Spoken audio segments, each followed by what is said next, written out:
Hello to everyone! Welcome to my channel, Mirah Fathimah. So for today, I will help you guys how to cook, how to make banana fritter.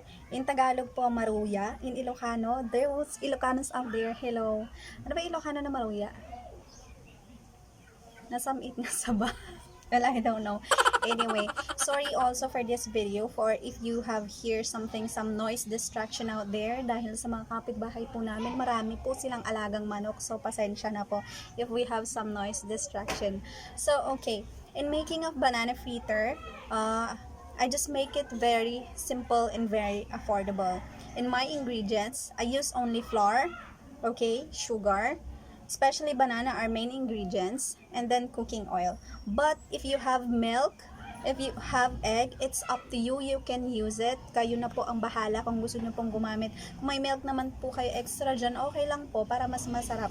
Masarap din naman kahit na tubig. Okay, in Ilocano, sa Ilocano, ang gamit ak lang apo ti asukar kun danom laeng tawan kwartak. Okay. Especially now, ECQ, lockdown, no businesses, no work, no pay. So we have to be thrifty, we have to be frugal. In Tagalog po, mga kababayan, kailangan po nating magtipid ngayon dahil wala pong pera, walang trabaho, naka-lockdown. In Ilocano, naka-stack ni, tikwarta, apo, kailangan tayo tipid, apo, tani, awanan, trabaho, nawanan, tikwarta, nawang pagalaanan, apo, ting makan. So, let's go, and let's start how to make banana fritter.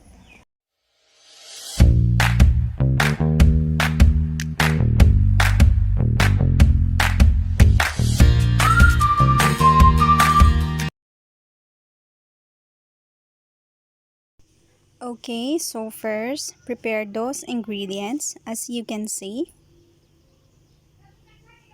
we have here 2 cup all-purpose flour. Okay. And then after, we will put our 3/4 cup of sugar. And then put 2 and 1/2 cup of water. Mix it.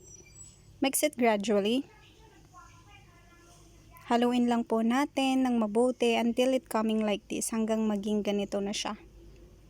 And then after, we will put our 6 pieces of banana, slice already or smash.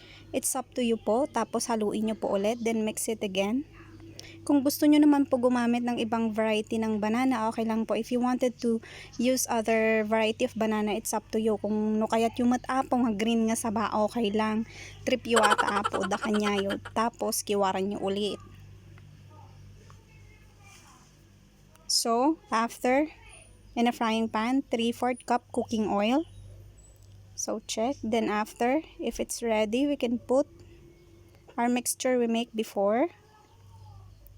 Check lang po. Then, if the color turn into golden brown, it means it's cooked already. Ibig sabihin po nun, luto na, pero balibaliktarin nyo rin po. In Ilocano, balibaliktadan nyo mataapo. Amo nga kaya na nga sa awan imbaga nga naluton ko, baka dawin nyo nga lagusan. Okay, while cooking, did you know that banana are high in potassium and pectin, a form of fiber? And banana also, they can be also a good way to get magnesium, vitamin C, and B6. Okay, tanong. To those health conscious out there, do bananas make you fat? Nakakataba po ba ang banana?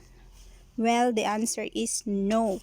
Wala pong katotohanan yon. There isn't any evidence that bananas contribute weight gain or weight loss. Ang kayo nga mamati apo iti fake news nga kunada. Tanarigat ti mamati ti fake news. Then after, so it's okay already. We will put in our plate. Ayan. So, ready to serve na po siya mamaya. And guys, if you want to add some sugar as a toppings, it's okay. It's up to you. No kaya't yung matapong ikan iti asukar, okay lang. Ibalik-baliktada nyo, ibudburan nyo ti asukar kat. Ready to serve.